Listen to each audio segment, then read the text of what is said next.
My dear students, welcome to my channel Alpha Knowledge Box. इस video में आज हम एनसीईआरटी हिंदी क्लास 3 वीणा के पाठ 3 कितने पैर के सारांश के साथ एनसीईआरटी प्रश्न उत्तर को समझेंगे। अगर अभी तक आपने पाठ 1 और पाठ 2 की वीडियोस को नहीं देखा है तो इन वीडियोस की लिंक आपको इसी वीडियो के डिस्क्रिप्शन बॉक्स में मिल जाएगी या फिर चैनल के प्लेलिस्ट क्लास 3 हिंदी वीणा से आप इन वीडियोस को देख सकते हैं। प्रश्न उत्तर को शुरू करने से पहले चलिए इस पाठ के बारे में थोड़ा सा सारांश जान लेते हैं, जिससे आपको प्रश्न उत्तर अच्छी तरह से समझ में आए। पाठ का नाम है कितने पैर और इसे लिखा है मंजुल भार्गव जी ने। ये पाठ एक संवाद है, यानी शिक्षिका और बच्चों के बीच में बातचीत है। इस पाठ के माध्यम से लेखक ये समझाना चाहता है कि प्रतिदिन आप जो भी जानवर देखते हैं वो या तो 2 पैर के होते हैं या 4 पैर के होते हैं, लेकिन हमारे संसार में बहुत सारे ऐसे भी जानवर हैं, ऐसे भी जीव हैं जिनके पैर 4 से ज़्यादा होते हैं। किसी के 6, किसी के 8, किसी के 10 या किसी के 100 से भी ज़्यादा होते हैं। सबसे पहले पाठ में बच्चे और अध्यापिका एक दूसरे को सुप्रभात बोलते हैं। फिर अध्यापिका ये कहती है कि आज हम धरती पर रहने वाले जीवों के पैरों की संख्या की बात करेंगे। जीवों के पैरों की संख्या 0 से लेकर कई 100 तक हो सकती है। शिक्षिका सबसे पहले पूछती है कि आप में से कोई ये बता सकता है कि कौन सा जीव ऐसा है जिसके पैर नहीं होते। आप सबने भी बारिश के मौसम में इस जीव को देखा होगा। बच्चे बोलते हैं, हाँ, मैंने बारिश के मौसम में ऐसा जीव देखा है और वो है केचुआ, जो कि पेट के बल चलता है। इसके बाद शिक्षिका 2 पैरों वाले जीवों की बात करती है, जिसे द्विपाद भी कहते हैं। आप सबने चिड़ियों को तो देखा होगा, इनके 2 पैर होते हैं। बच्चे बोलते हैं, हाँ, हम सबने देखा है, वो है चिड़िया। ये 2 पैरों वाले पक्षी हो गए, यानी चिड़िया हो गए। अब शिक्षिका पूछती है कि किसी 2 पैर वाले पशु का नाम बताइए। सविता बोलती है, हाँ, देखा है, लेकिन वो इसका नाम भूल गई। ये है कंगारू। ये ऑस्ट्रेलिया का राष्ट्रीय पशु है। इसके होते 4 पैर हैं, लेकिन ये 2 पैर से कूद कूद कर चलता है। इसके शरीर में यहाँ पर एक थैली भी होती है, जिसमें वो अपने बच्चे को रखकर चलता है। इसके बाद अध्यापिका बच्चों से 4 पैरों वाले जानवरों की बात करती है। ये सभी बच्चों को पता है, आपको भी पता होगा। बच्चे बताते हैं, कुत्ता, बिल्ली, घोड़ा, बकरी, गधा, बंदर, मेढक, ऊदबिलाऊ, घड़ियाल सभी 4 पैरों के होते हैं।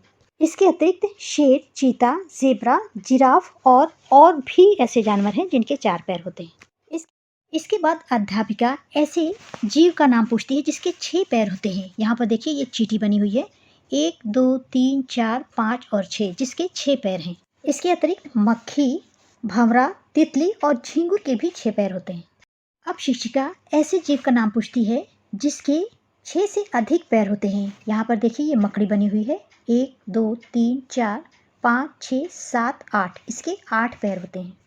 अध्यापिका बोलती है कि आप सबने बिल्कुल सही उत्तर दिए हैं, लेकिन मैं ऐसे कीट के बारे में बताना चाहती हूँ जिसके बहुत सारे पैर होते हैं, जिसके 30 से लेकर 382 तक पैर हो सकते हैं। अर्थात 15 जोड़ी से लेकर 191 जोड़ी तक पैर हो सकते हैं। और इस अद्भुत कीट का नाम है कनखजूरा। आपने इस कीट को अक्सर देखा होगा, जहाँ पर नमी होती है या पुराने घर होते हैं, वहाँ पर ये अक्सर दिखाई देता है।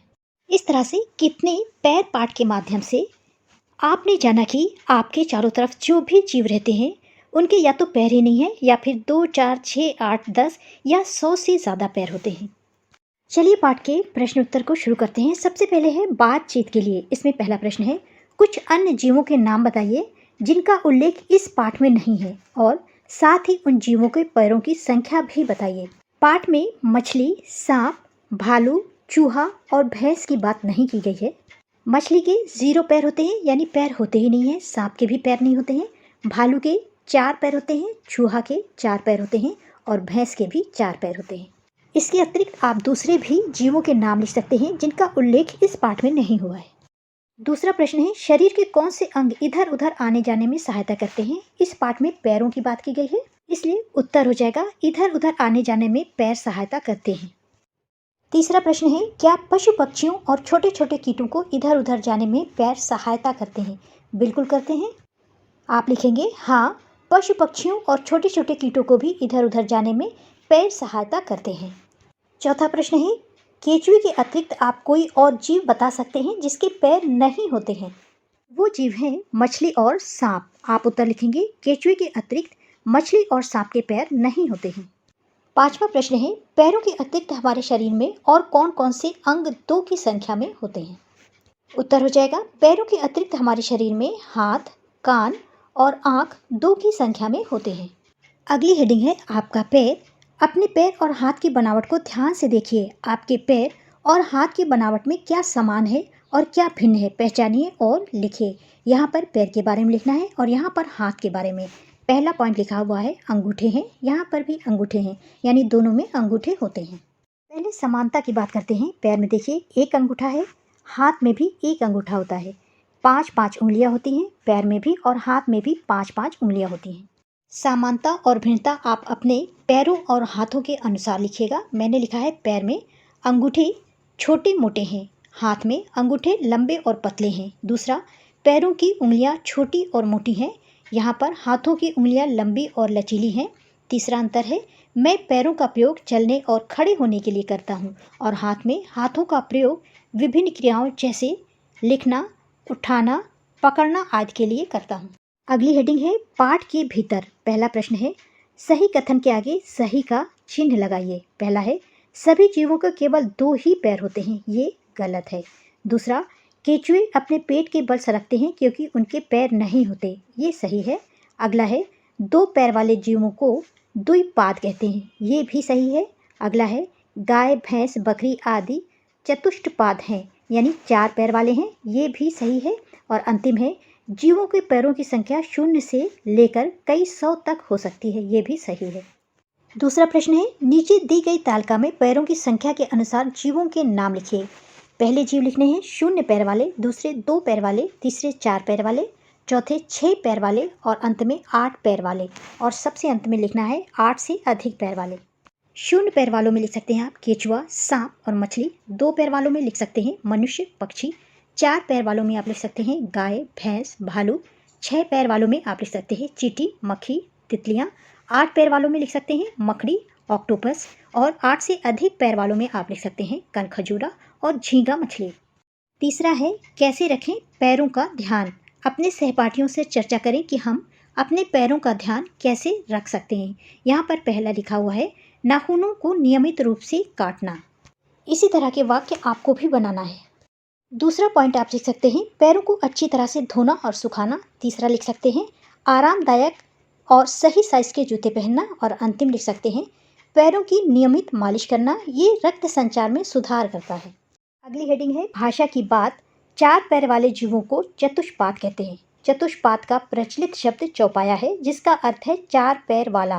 पहला प्रश्न है, इसी प्रकार 4 की संख्या बताने वाले कुछ और शब्द खोजकर लिखिए। यहाँ पर लिखा हुआ है चतुर्भुज, यानी जिसकी 4 भुजाएं हों, और चौराहा, यानी 4 राहों वाला। अगला आप लिख सकते हैं चारपाई, यानी 4 पैरों वाली जो पलंग होती है। 4 दीवारी, यानी चारों तरफ की दीवार। अगला है 4 मीनार, यानी 4 अलग अलग मीनार। और चौतरफा, यानी 4 तरफ। दूसरा प्रश्न है, नीचे दिए गए उदाहरण के अनुसार तालिका पूरी कीजिए। इस तालिका को यहाँ पर उदाहरण जो दिया है उसके अनुसार पूरा करना है। उदाहरण है, एक लिखा हुआ है शब्दों में, यहाँ पर अंग्रेजी में लिखा हुआ है एक, और यहाँ पर हिंदी में एक लिखा हुआ है। जो भी खाली स्थान दिए हुए हैं उन्हें यहाँ पर हिंदी के अनुसार, अंग्रेजी के अनुसार और हिंदी के नंबर के अनुसार भरना है। तालिका को कुछ इस तरह से भरेंगे। सबसे पहले यहाँ पर हिंदी में 2 लिखेंगे, यहाँ पर इंग्लिश में 3 लिखेंगे, शब्दों में यहाँ पर 4 लिखेंगे हिंदी में, यहाँ पर 5 इंग्लिश में लिखेंगे, यहाँ पर 6 हिंदी में लिखेंगे, यहाँ पर 7 शब्दों में हिंदी में लिखेंगे, यहाँ पर 8 इंग्लिश में लिखेंगे, यहाँ पर 9 हिंदी में शब्दों में लिखेंगे, इसके बाद यहाँ पर 9 हिंदी नंबर में लिखेंगे, इसके बाद अंत में यहाँ पर 10 अंग्रेजी में, इंग्लिश में लिखेंगे। कल्पना कीजिए कि एक दिन किसी स्थान पर कनखजूरा, केचुआ, चिड़िया और आप एक साथ मिलते हैं। कनखजूरा अपने पैरों की बात शुरू करता है। सोचकर लिखिए कि आप सब के बीच क्या क्या बातें होंगी। यहाँ पर आपको बातचीत करनी है। सबसे पहले कनखजूरा अपने पैरों की बात शुरू करता है। इसके लिए आप लिख सकते हैं, कनखजूरा बोलता है, मेरे इतने सारे पैर हैं, मैं तो पेड़ों की पत्तियों पर भी चल लेता हूँ। इसके बाद चिड़िया बोलती है, इतनी टांगें हैं फिर भी धीरे धीरे चलते हो, मैं तो अपने पैरों से चलने के साथ साथ फल भी पकड़कर खा सकती हूँ। अपने लिए आप लिख सकते हैं, मेरे पैर तो सबसे लंबे हैं, चलने के साथ साथ मैं तो दौड़ भी लगा लेता हूँ, सबसे लंबी दूरी तय कर सकता हूँ। और अंत में केचुए के लिए आप लिख सकते हैं, अरे भाई मेरी भी तो सुनो, मेरे पैर नहीं है तो क्या हुआ, मैं फिर भी गीली मिट्टी पर आसानी से चल लेता हूँ। पाठ की अंतिम हेडिंग है बूझो तो जाने। यहाँ पर पहली पहेली लिखी हुई है, लालटेन ले पंखों में, उड़े अंधेरी रात में, जलती बाती बिना तेल के, ठंड और बरसात में। इस पहेली का उत्तर आप सोचिए और लिखिए। अगली पहेली है, तीतर के दो आगे तीतर, तीतर के दो पीछे तीतर, आगे तीतर पीछे तीतर, बोलो कितने तीतर। इस पहेली का उत्तर हो जाएगा जुगनू, जिसे इंग्लिश में फायरफ्लाई भी कहते हैं, और इसका उत्तर हो जाएगा 3 तीतर। चलिए इस पहेली को इस चित्र से समझते हैं। तीतर के 2 आगे तीतर और तीतर के 2 पीछे तीतर, इस तरह से 1, 2 और 3 तीतर हो गए। This is the end of video. Thanks for watching.